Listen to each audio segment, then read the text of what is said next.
محلوں کی رانی آخری قسط۔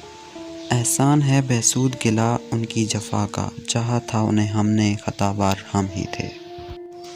وہ احسان کے بدلے احسان میں آئی تھی اور احسان اکارت ہو گیا تھا۔ ثمینہ نے آ کر ماں کے سامنے دکڑے روئے تھے کہ اس کے پوچھنے پر بلا ارادہ ہی پھٹ پڑی تھی، اور وہ حیران رہ گئی تھی کہ یہ بات جان کر اس کے ستائے جانے کی وجہ یہ تھی، اور اس میں ایک عالم نے اس سے بدلے لیے تھے۔ کسی نے حسد کی آگ میں جلایا تو کسی نے انتقام کی بھٹی میں جھونکا تھا، اور میرین اس جنگ میں ہر اول دستے کا کردار ادا کر رہی تھی۔ یہ رشتہ تو افروز ان کے اپنے بڑے بھائی نے اوکے کیا تھا، بھلا وہ کیسے قصوروار ہو گئے؟ انہوں نے تو بتایا تھا نا بس، باقی کام تو خود اپنی مرضی سے ہوا تھا۔ شادی تو کنویں کی چھلانگ ہے، ڈوبنا ہے یا تیرنا ہے یہ تو کودنے والے کے مقدر کی بات ہے، مگر انہیں یہ بات کون سمجھا سکتا تھا بھلا؟ سب جی بھر کے اپنا غصہ نکال رہے تھے، کاش انہوں نے شادی تھوڑے عرصے بعد کی ہوتی یا نہ کی ہوتی۔ مہروز کے اندر انتقام کی آگ روز بروز بڑھ رہی تھی۔ وہ بہن کو تحفے تحائف فضول سی چیزیں اسے دکھا کے دیتا تھا، گو کہ علینا اب ان چیزوں کی محتاج نہیں رہی تھی، مگر یہ اس شخص کی کمینگی تھی جو کھل کر سامنے آئی تھی۔ اس کی نفرت آج تک جوان تھی، اور ندیم اس ثمینہ کا اور اپنا ہمدرد سمجھتا تھا، مگر علینا اب چھوٹی علینا نہیں تھی۔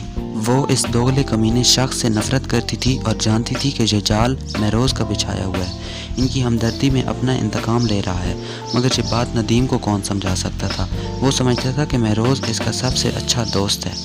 وقت گزرتا گیا، مہروز اور میرین نت نئے ہتھ کنڈے اپناتے رہے۔ وہ کبھی بہن کو ندیم کے قریب کر کے اسے اذیت پہنچاتا، کبھی اسے سنا سنا کر باتیں کرتا، کبھی ٹوٹی چپل یاد دلاتا، کبھی بہن کو تحفے دے کر دکھاتا تھا، مگر وہ کسی چیز سے نہیں گھبرائی، بلکہ اپنے عمل اور اچھے سلوک، نیکی اور انصاف سے ثابت کرتی رہی کہ وہ سب غلط تھے۔ جب اس کا بیٹا عبداللہ دنیا میں آیا تو اس کے قدم تھوڑے مضبوط ہوئے، مگر حالات جوں کے توں رہے۔ مہروز کسی کو سیدھا نہیں ہونے دیتا تھا۔ وہ بھی ایک گرم ترین دوپہر تھی، سب اپنے کمروں میں گھسے ہوئے تھے۔ مہروز بہن کے کمرے میں تھا، وہ کل سے یہیں تھا۔ ندیم نے واپس آتے ہوئے بہت سے پھل خریدے اور سیدھا انہی کے پاس جا رہا تھا۔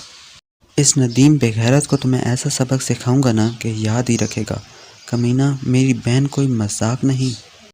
اس کے قدم تھم گئے، وہ الٹے قدموں واپس آیا تھا جیسے لمبے سفر سے واپس آیا ہو۔ پھلوں کے شاپر خلاف توقع علینا کو پکڑا دیے خود اندر چلا گیا، اور اس نے پھل کاٹ کر مہروز کو دینے کبھی نہیں کہا۔ اور ندیم یار کدھر ہے تو؟